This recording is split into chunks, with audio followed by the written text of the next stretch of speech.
आज की सुबह मेरी बहुत ही रंगीन साबित हुई थी। दिल ही दिल में भगवान से प्रार्थना कर डाली थी कि हे भगवान, मेरी हर सुबह ऐसी ही रंगीन और रोशन हो। मुझे और कुछ नहीं चाहिए, बस एक बार उसका चेहरा देख लूं तो जैसे मेरा दिन बन जाता था। फिर किसी चीज की इच्छा ही नहीं रहती थी। आज की सुबह भी मेरी बहुत ही खूबसूरत साबित हुई थी, क्योंकि मैंने सुबह उठते ही अपने प्यार का, अपने महबूब का चेहरा देखा था। जैसे ही मैं कमरे से बाहर निकली, मेरे सामने ही राजवीर मेरी माँ के पास बैठा था। पता नहीं क्या बातें कर रहा था, और मेरी माँ भी उसकी बातों पर धीरे धीरे मुस्कुरा रही थी। मैंने राजवीर को एक बार देखा तो मेरा दिल बेकाबू सा हुआ। हमेशा ऐसा ही होता था, जब भी राजवीर को देखती थी दिल की धड़कनें बढ़ हो जाती थी। दिल अलग अलग ही अंदाज से धड़कने लगता था। जी चाहता मैं राजवीर को देखती रहूं और यह समय यूं ही थम जाए। मैंने एक गहरी सांस ली और उसके सामने चली गई। मेरे साथ हमेशा ऐसा होता रहता था। मैं हमेशा बेबस महसूस करती थी। मैं राजवीर की जितनी दीवानी थी, उतना ही राजवीर हमेशा मुझे अपमानित करता था। मुझे एक नज़र उठाकर भी नहीं देखता था, फिर भी मैं उसके सामने चली जाती थी। आज भी उसी तरह हुआ। जब वह 2 दिन पहले घर आया था, तब भी उसने मुझे बहुत बुरी तरीके से नज़रअंदाज किया था। राजवीर का यह रूखा व्यवहार मेरे दिल को बहुत चुभता था। 2 दिन पहले भी राजवीर मुझे बुरी तरह नज़रअंदाज करके चला गया था, और मैंने दिल में तय कर लिया था कि आज के बाद राजवीर के सामने नहीं जाऊंगी। लेकिन जैसे ही आज वह मेरे सामने आया, मैं अपना खुद से किया हुआ वादा चुकी थी और एक बार फिर उसके पास जाकर बैठ गई थी। मैंने उसे देखते हुए हेलो भी कहा, लेकिन उसने मुझे कोई जवाब नहीं दिया था, जबकि मेरी माँ भी पास ही बैठी थी। मुझे लगा था कि वह माँ की बात का जवाब देकर मुझे जवाब देगा, लेकिन वह अपने बात का पक्का था।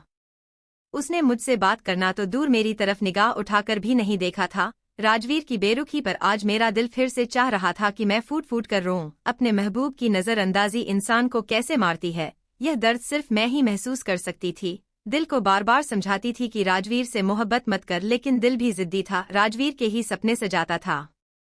मैंने काफी देर तक उसके जवाब का इंतजार किया, लेकिन वह ढीठ बना मेरी माँ से ही बातचीत कर रहा था। थोड़ी देर बाद ही मैं वहां से उठ गई थी, क्योंकि मुझे अब वहां बैठना अपनी इंसल्ट महसूस हो रही थी। रसोई में आने के बाद मैंने एक गहरी सांस ली और अपने चेहरे पर आने वाले आंसुओं को बेदर्दी से मिटा दिया, और खुद को कोसने लगी कि मैं क्यों उसके पीछे इतनी पागल हूं, जबकि वह मुझे देखना भी नहीं चाहता। पर मैं क्या करती, यह दिल मुझे बार बार उसकी तरफ ले जाता था। मैंने दुख से अपना सिर झटका और एक पतीली उठाकर उस पर पानी डाला और उसमें दूध पकाने लगी। चाय बनाते हुए भी मेरा ध्यान राजवीर की ओर था। वह मेरी बीना बुआ का सौतेला बेटा था।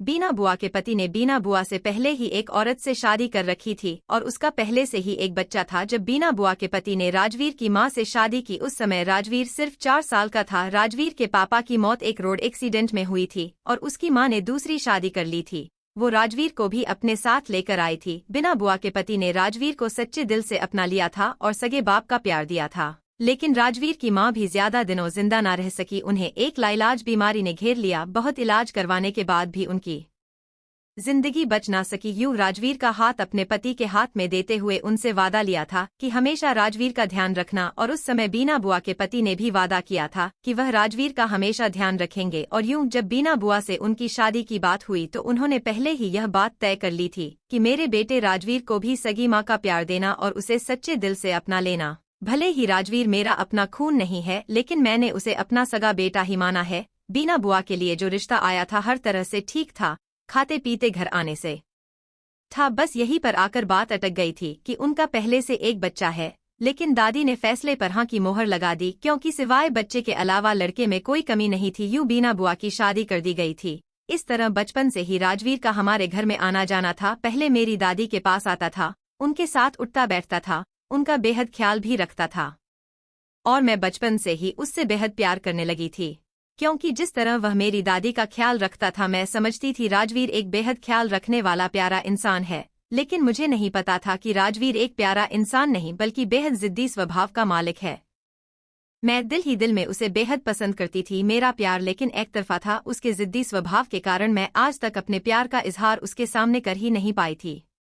कई बार हिम्मत जुटाई थी कि राजवीर से अपनी मोहब्बत का इजहार कर दूं। बंद कमरे में आईने के सामने खड़े होकर राजवीर से बातें किया करती थी कि राजवीर, तुम्हें एहसास भी है कि मैं तुमसे कितना प्यार करती हूँ। मेरा दिल तुम्हारे बिना उदास रहता है। लेकिन यह हिम्मत सिर्फ अकेले में होती थी। राजवीर के सामने तो मेरी हवा निकल जाती थी। जब भी वह मेरे सामने होता चोरी चोरी मैं उसको देखा करती थी, लेकिन जैसे ही उसकी नजरें मुझसे चार होती थी, मैं जल्दी से नजरें झुका जाती थी, क्योंकि उसकी आंखों में मेरे लिए इतना अजनबीपन होता कि जब जब मैं उसके पास जाने की कोशिश करती थी और उसे बताना चाहती थी कि मैं तुमसे प्यार करती हूँ, तुम्हारे साथ जिंदगी बिताना चाहती हूँ, वह मुझे नजरअंदाज कर देता था। वह सिर्फ मुझे ही नजरअंदाज नहीं करता था, बल्कि परिवार की हर लड़की को वह नजरअंदाज करता था और अपने आप में ही मग्न रहता था। खानदान की दूसरी लड़कियों के कहने के अनुसार राजवीर बहुत घमंडी था, उसे अपनी खूबसूरती पर घमंड था, और यह सच भी था। भगवान ने दिल खोलकर राजवीर को खूबसूरती दी थी, काली जादुई आंखें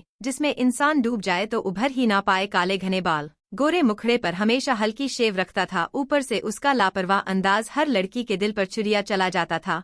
परिवार की हर लड़की उसे दिल से चाहती थी, लेकिन मेरी वजह से कोई भी कुछ नहीं कहती थी, क्योंकि सभी लोग ही उस बात से जानकार थे कि मैं राजवीर को पसंद करती हूँ, लेकिन कहने से डरती हूँ। राजवीर काफी खुदसर तबीयत का मालिक था। बचपन में तो वह सभी के साथ घुल मिल जाता था, लेकिन जैसे जैसे वह बड़ा होता गया, उसकी तबीयत काफी संजीदा हो गई। शायद वह इस बात को महसूस कर चुका था कि वह हमारे परिवार का खून नहीं है, तभी वह हम सभी से दूर दूर रहता था, और यह बात मुझे हर वक्त उदास कर देती थी कि वह ऐसा क्यों सोचता है। हम लोग तो उसके साथ इतना अच्छा व्यवहार करते हैं, कभी भी उसे इस बात का एहसास नहीं दिलाते कि तुम हमारे परिवार के नहीं हो, लेकिन इसके बावजूद भी उसका एक अलग ही दिमाग था। वह हमेशा अकेला रहता था, लड़कों से भी उसकी दोस्ती नहीं थी, बस एक ही कजन था जिससे थोड़ी बातचीत करता था। मेरा वह कजन मेरी छोटी बुआ का बेटा था। उन दोनों की आपस में बहुत दोस्ती थी, वे दोनों एक दूसरे से बहुत लगाव रखते थे।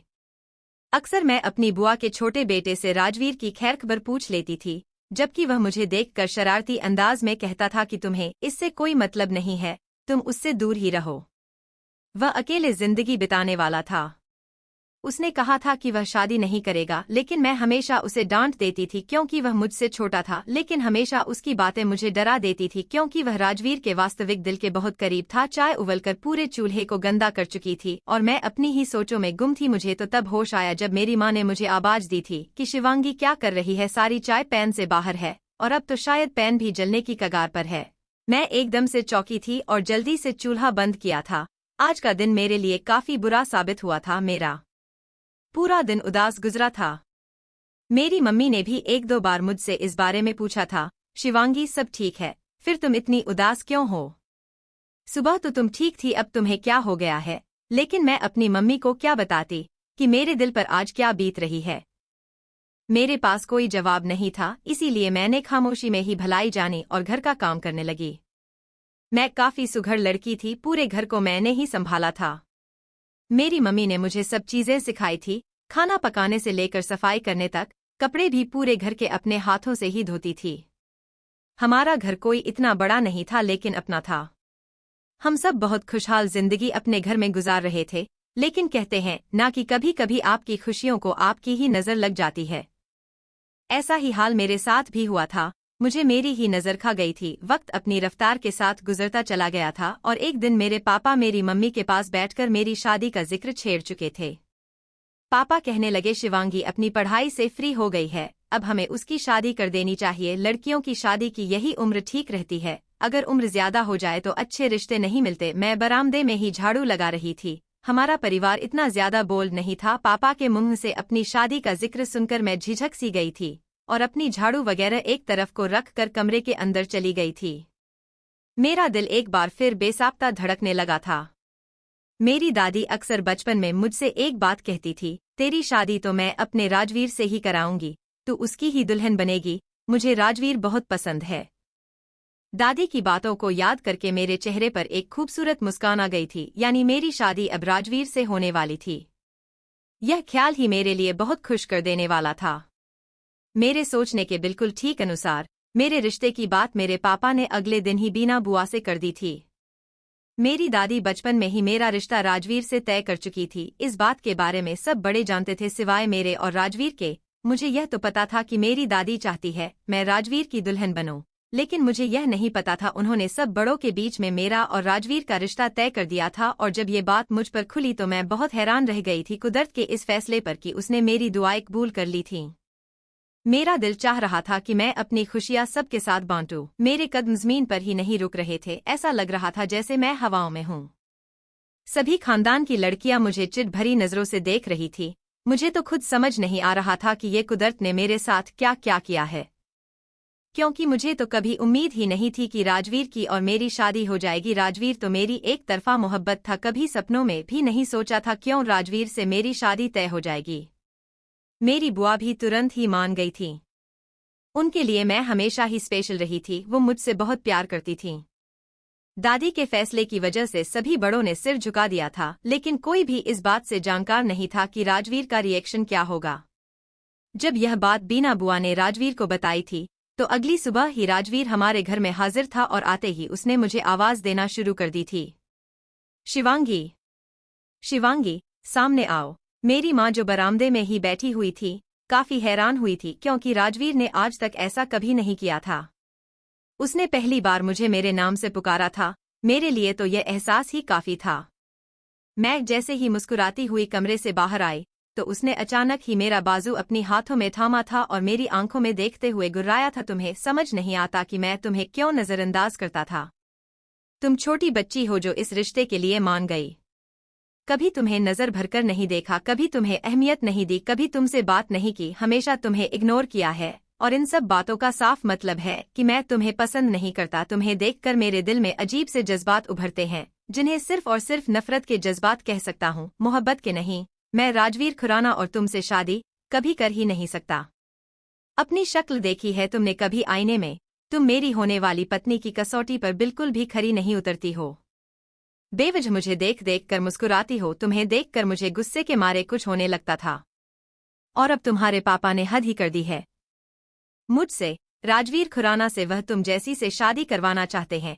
अपनी हैसियत देखो और इसके बाद मुझसे बात करना। तुम जैसी लड़कियां मेरे आसपास मक्खियों की तरह भिन भिनाती रहती हैं, लेकिन मैं किसी एक को भी मुंह नहीं लगाता, क्योंकि वह तुम जैसी ही घटिया सोच रखती हैं। मैं सब जानता हूँ। तुमने प्रेम को क्या कहा था? तुम मुझसे मोहब्बत करती हो, शादी करना चाहती हो। तुम्हारे यह ख्वाब तो मैं कभी पूरे नहीं होने दूंगा। न मैं तुम्हें पसंद करता हूँ, न तुमसे कभी मैं शादी करूंगा। मरती मर जाओगी, लेकिन मैं तुम्हें कभी भी स्वीकार नहीं करूंगा। जबकि मैं हैरान सी अपनी आंखों में नमी सजा रही थी, जबकि मेरी माँ भी हैरान बनी चारपाई पर ही बैठी रह गई थी। उनके पैरों में तो ऐसा महसूस होता था जैसे जान ही बाकी न हो। राजवीर ने मुझे काफी ज्यादा सुनाकर अचानक ही पीछे की तरफ धक्का दिया था और लंबे लंबे कदम उठाता हमारे घर से निकलता चला गया था। मुझे अपने आप बेकार सा महसूस हो रहा था। ऐसा लग रहा था कि मेरी कोई जिंदगी ही नहीं है। राजवीर ने जो आज किया था वह मेरे दिल में उसके लिए नफरत पैदा कर चुका था। मैं अपनी जगह पर सन्न सी बैठी रह गई थी कि यह मेरे साथ क्या हुआ है। न मैंने उसके सामने जाकर कभी इजहार मोहब्बत किया था, न मैंने उसे यह कहा था कि मैं तुम्हारे लिए मरती हूँ, तुमसे शादी करना चाहती हूँ। यह फैसला तो बड़ों की रजामंदी से हो रहा था, उसमें मेरा कोई हाथ नहीं था। मैंने अम्मी की तरफ आंसू भरी निगाहों से देखा और खामोशी से अपनी जगह से उठकर बाथरूम में चली गई। वहां बैठकर मैं काफी देर तक रोती रही थी। मुझे अपना आप बेजान सा महसूस हो रहा था। ऐसा लग रहा था कि मेरा इस दुनिया में होना किसी बोझ की तरह है। राजवीर का व्यवहार मुझे खून के आंसू रुलाने के लिए काफी था। वह दिन मेरे लिए काफी तकलीफ भरा था। मैं जब जब राजवीर से मुलाकात करती थी, मेरे लिए हर दिन ही बहुत बुरा साबित होता था। मेरी मम्मी ने 1 घंटे मुझे लगातार रोने दिया था और उसके बाद मुझे प्यार से मनाते हुए वह बाथरूम से बाहर ले आई थी। मेरी मम्मी मुझे बहलाने की कोशिश करती रही कि जब तेरे पापा आ जाएंगे तो राजवीर और बीना दोनों से बात करेंगे और राजवीर से इस बात के बारे में भी पूछेंगे कि उसने तुझसे इतनी बदतमीजी क्यों की, जबकि तेरा तो उसमें कोई दोष भी नहीं है। मेरा भी यही कहना था कि मेरा तो उन सब चीजों में कोई दोष ही नहीं है। नहीं मैंने उससे शादी की ख्वाहिश की है, नहीं मैंने उसको यह कहा है कि मैं तुमसे मोहब्बत करती हूँ। यह तो मेरी एक तरफा मोहब्बत ही कि राजवीर को दिल के सिंहासन पर बिठाए हुए थी, लेकिन कभी मुंह से जाहिर नहीं किया था कि मैं उससे मोहब्बत करती हूँ। तो उसने किस वजह से मुझसे इतनी ज्यादा बदसलूकी की है, यही बात मुझे रह रह कर रुला रही थी। मैं अपने कमरे में आ गई थी और देखते ही देखते रात तक मुझे बहुत तेज बुखार चढ़ गया था और उसके बाद मुझे कोई होश नहीं था। मैं बहुत कमजोर दिल की लड़की थी, छोटी छोटी बात को मैं दिल पर लगा लेती थी और यह बात तो मेरे लिए काफी महत्वपूर्ण थी। राजवीर से मैं बेहद मोहब्बत करती थी और जो सुलूक उसने मेरे साथ किया था वह मुझे खून के आंसू रुलाने के लिए काफी था। मेरा बुखार तकरीबन 3 दिन बाद जाकर उतरा था। मेरी मम्मी मेरे आगे पीछे घूम रही थीं। यह सब कुछ मुझे अच्छा तो नहीं लग रहा था, लेकिन मैं कुछ भी करने के काबिल ना थी क्योंकि मुझ में इतनी ताकत नहीं थी। बीमार होने की वजह से मुझ में बहुत कमजोरी आ गई थी। मैं खामोशी से अपने कमरे में बैठी हुई थी। मेरे दिमाग में अजीब अजीब से ख्यालात घूम रहे थे। मेरा दिल मुझे इस बात के लिए बार बार समझा रहा था कि राजवीर को माफ कर दो। उसने जो भी किया है, उसका ऐसा ही व्यवहार है। वह खानदान में किसी से भी शादी नहीं करना चाहता, इसीलिए वह इतनी बदतमीजी कर गया है। लेकिन दिमाग मेरे दिल की नहीं मान रहा था और मुझे एक बात के लिए उकसा रहा था कि तुम राजवीर से अपनी इस बेइज्जती का बदला लो। वह होता कौन है तुम्हारे साथ इतनी बदसलूकी करने वाला? तुम्हारी मम्मी पापा ने कभी तुमसे इस अंदाज में बात नहीं की तो फिर वह होता कौन है तुमसे इस तरीके से बात करने वाला? यही चीज मुझे बार बार एक गलत काम के लिए उकसा रही थी। मैंने दिल ही दिल में तय कर लिया था कि मैं राजवीर के साथ ऐसा करूंगी कि वह सोच भी नहीं सकता कि उसका पाला किससे पड़ा है। लेकिन मैं नहीं जानती थी कि राजवीर किस बला का नाम है। मुझे अफसोस इस बात का था कि जब राजवीर को प्रेम ने इस बात की आगाही दे दी थी कि मैं उससे मोहब्बत करती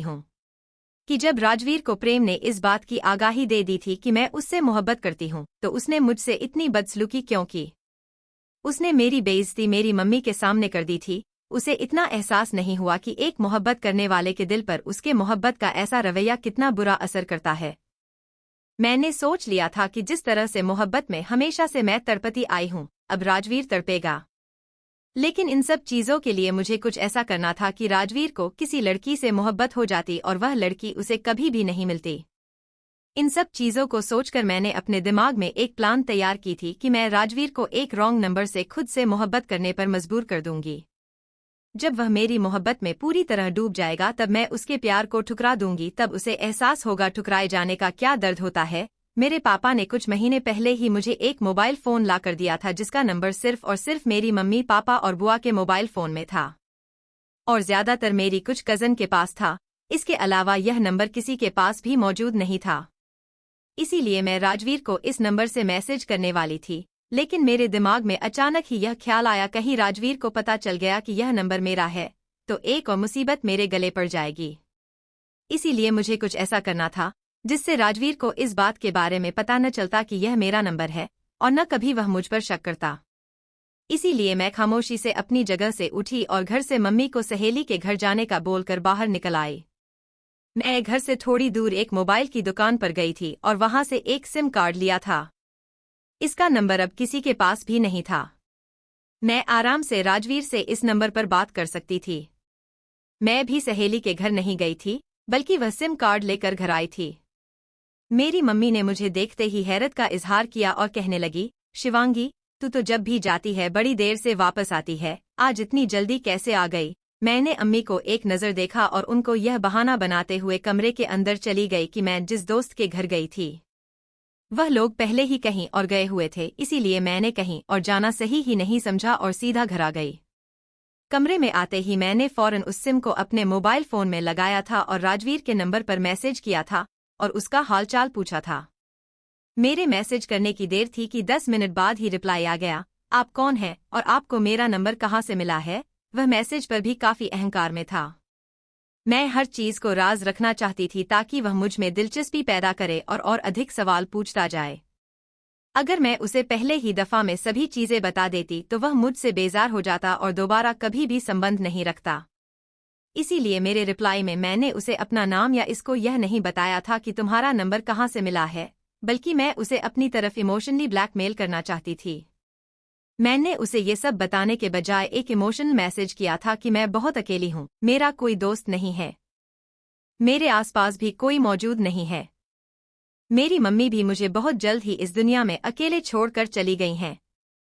बस मेरा एक बड़ा भाई है जो अपनी पत्नी के साथ ही मगन रहता है। मेरे आगे पीछे कोई नहीं है, इसीलिए मैं तुमसे दोस्ती करना चाहती हूँ। क्या तुम मुझसे दोस्ती करना पसंद करोगे? मैं हमेशा से जानती थी कि माँ का रिश्ता उसके लिए हमेशा कमजोरी रहता था। बुआ को वह माँ तो कहता था, लेकिन कभी भी उसने बुआ को दिल से अपनी माँ स्वीकार नहीं किया था। वह हमेशा बचपन से ही मेरी दादी के पास बैठकर अपनी मम्मी का जिक्र किया करता था। उन्हीं चीजों को ध्यान रखते हुए मैंने यह भारी पत्ता फेंका था। मेरे ये कहने की देर थी कि वह तुरंत ही मेरी तरफ आकर्षित हो गया था और मेरी मम्मी पापा की मौत के बारे में पूछने लगा था।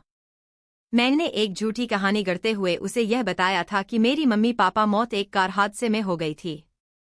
उस वक्त मैं अपनी इंसल्ट का बदला लेने के लिए इतनी उतावली थी कि अपने ही माँ बाप की झूठी मौत के किस्से राजवीर को सुना रही थी। मैंने राजवीर से कहा, मेरा भाई बहुत ज्यादा खुद पसंद है, वह अपनी पत्नी के अंदर ही मग्न रहता है।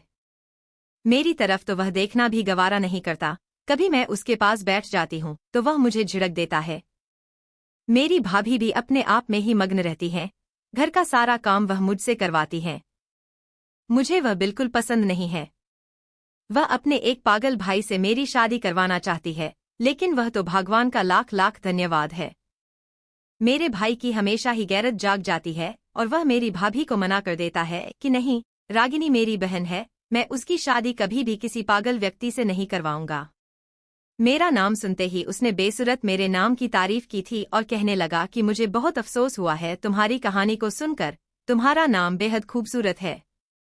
अगली बार मैं राजवीर के फोन का इंतजार करती रही कि शायद वह खुद ही मुझे कॉल करेगा, लेकिन उसने मुझे कॉल नहीं की थी और मुझे पता था कि वह लड़कियों के पीछे भागने वाला मर्द नहीं था, इसलिए मजबूरन मुझे ही दोबारा राजवीर को कॉल करना पड़ी थी। इस बार भी हमारी बहुत छोटी सी बात हुई थी। धीरे धीरे यह सिलसिला चल पड़ा था। मैं ही राजवीर को कॉल करती थी, लेकिन अब राजवीर को मेरी आदत सी लगने लगी थी। अब जब मैं कॉल नहीं करती तो मेरी कॉल का इंतजार करता था। धीरे धीरे हमारी दोस्ती का सिलसिला चल पड़ा था। अब तो राजवीर भी मुझे कॉल करने लगा था। अब तो हम घंटा एक दूसरे से बातें किया करते थे और हमारा मन ही नहीं भरता था। जब मैं फोन कट करने को कहती है तो राजवीर कहता, अभी कुछ देर और बातें करते हैं। तुम्हारे साथ बातें करके मैं अपनी सारी परेशानी, सारी टेंशन भूल जाता हूँ। पता नहीं तुम्हारी बातों में ऐसा कैसा जादू है कि मुझे कुछ भी याद नहीं रहता। अब तो राजवीर की बेताबियां चरम पर थी। मुझसे बात करने के लिए तड़पता था। एक दिन कहने लगा, रागिनी मैं तुम्हें देखना चाहता हूँ। दिल में यह ख्वाहिश पैदा हो रही है कि मैं तुम्हें देखूं, लेकिन यह मेरे लिए काफी खतरनाक था। अगर मैं इसे अपनी तस्वीर भेजती तो वह मुझे तुरंत पहचान जाता। इसीलिए मैंने बात को घुमाते हुए कहा, अरे नहीं नहीं, मैं आपको अपनी तस्वीर नहीं भेज सकती। मेरे पास कैमरे वाला मोबाइल फोन नहीं है, बल्कि यह एक कीपैड मोबाइल है जिससे मैं आपको बात कर रही हूँ। मैं इतनी अमीर नहीं हूँ कि मैं कैमरे वाला मोबाइल खरीद लूँ। मेरी बात सुनकर राजवीर ने काफी दुखी हुआ था। इस दिन मैंने राजवीर से काफी घंटों बात की, लेकिन इस दौरान में भी मैंने हर चीज को राज रखी थी। आधी बात करती और आधी बात को घुमा देती, जिसके कारण वह मुझ में बहुत ज्यादा दिलचस्पी ले रहा था। उससे बात करने के बाद मेरे चेहरे पर एक अजीब सी मुस्कान थी, लेकिन यह एहसास भी बहुत खूबसूरत था कि वही राजवीर जिससे बात करने के लिए मैं तरस जाती थी अब घंटों उसके साथ बात करती हूँ। लेकिन मैंने जो तय दिल में किया था कि मैं राजवीर को किसी भी सूरत सुकून की जिंदगी बसर नहीं करने दूंगी, वह वादा मेरे दिल में और भी पक्का हो गया था। राजवीर ने मेरी जो बेइज्जती की थी, जो मुझे उस बात का एहसास दिलाया था कि तुम एक आम लड़की हो और मैं एक बहुत ही विशेष हूँ, यह चीज मुझे बदला लेने पर उकसा कर चुकी थी। लेकिन मैं नहीं जानती थी कि मैं अपने पैर पर ही कितनी बड़ी कुल्हाड़ी मार रही हूँ। मैं भूल गई थी कि राजवीर मेरी मोहब्बत है, बचपन की मोहब्बत। मैं उससे बदला किसी सूरत ले ही नहीं सकती थी। उसके चेहरे पर मुझे सिर्फ मुस्कुराहट अच्छी लगती थी। मैं उसे दुखी और उदास कर ही नहीं सकती थी। लेकिन मेरे दिल में एक बेचैनी थी, बस उसी को शांत करने के लिए अपने इस कारनामे को बदले का नाम दे दिया था, वरना दिल तो मेरा भी हवाओं में उड़ता था जब मैं राजवीर के साथ बातें करती थी। लेकिन दिल में कहीं डर भी था कि अगर राजवीर को मेरी सच्चाई पता चलेगी तो क्या होगा। क्या होगा शुभांगी के साथ जब राजवीर को उसकी हकीकत पता चलेगी? क्या उसे अपनाएगा या फिर उसे और भी ज्यादा नफरत करेगा? जानने के लिए कहानी का दूसरा और आखिरी भाग जरूर सुने। अब तक की कहानी आपको कैसी लगी कमेंट बॉक्स में अपनी राय जरूर देना।